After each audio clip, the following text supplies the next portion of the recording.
Hey family, I want to talk to you, and unfortunately, I am in my truck and I got to keep it running because we got a heat wave here in Florida and it's hot, so I got to keep the AC on. So hopefully, you can hear me just fine.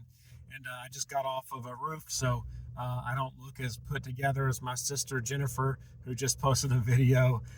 Sadly, I'm sweaty and patchy and red and everything, but I need to say this because it is so important. And I was thinking about this morning, and it's kind of a little bit of my testimony, but it's also something important for all of us to realize, especially as we receive people into this group, this fellowship, this church called Jesus New Covenant. You have to understand that not everybody is ready. I was not always ready. You were not always ready. And they're not always ready. Now, what do I mean by that? I mean, ready to see the new covenant for what it really is. Ready. I've actually met so many people now, surprisingly, that call themselves Christians that said, well, we don't even live in the new covenant right now, which I mean, I've found that to be a waste of time to even try to help someone like that.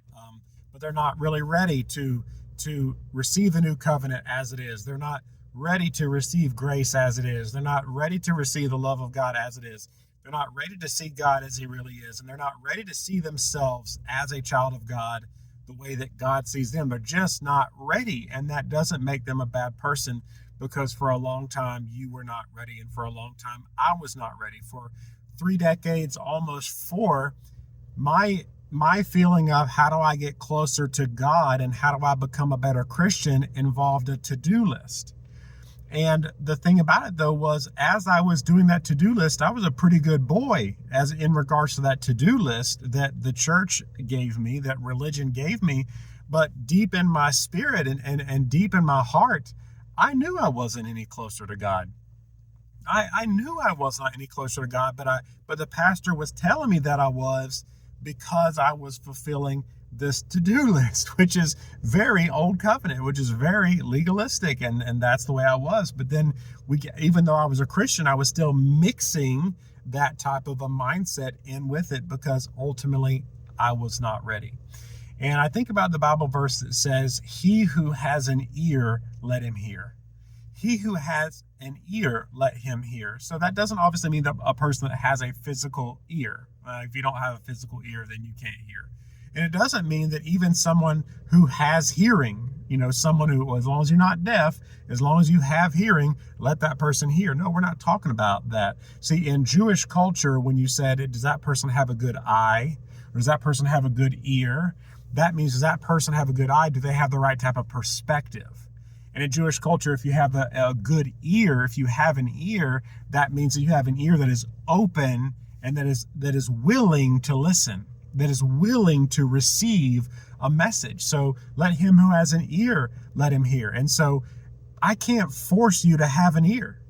No one could force me to have an ear. It's just that at some point in time in my life, I realized that something was missing, and the legalism and the to-do list and the mixture was not cutting it.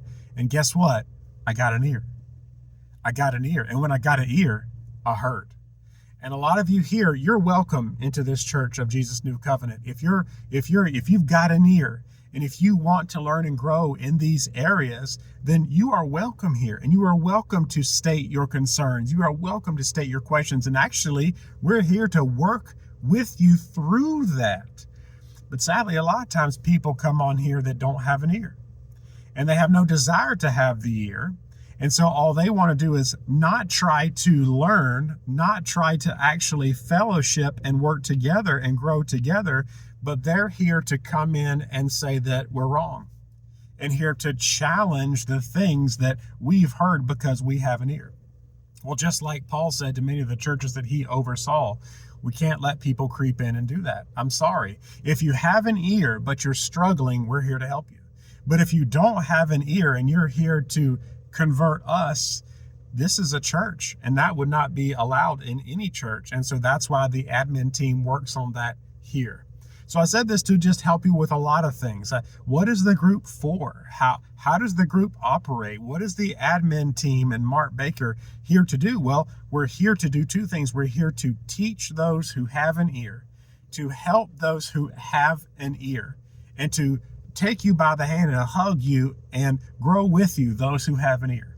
But those who do not have an ear and have just come in to disrupt and argue, now we have to change position and protect everyone else who has an ear and is here to hear. So that's what I would encourage you. If you're here and you're struggling, talk to God about, God, give me an ear to hear.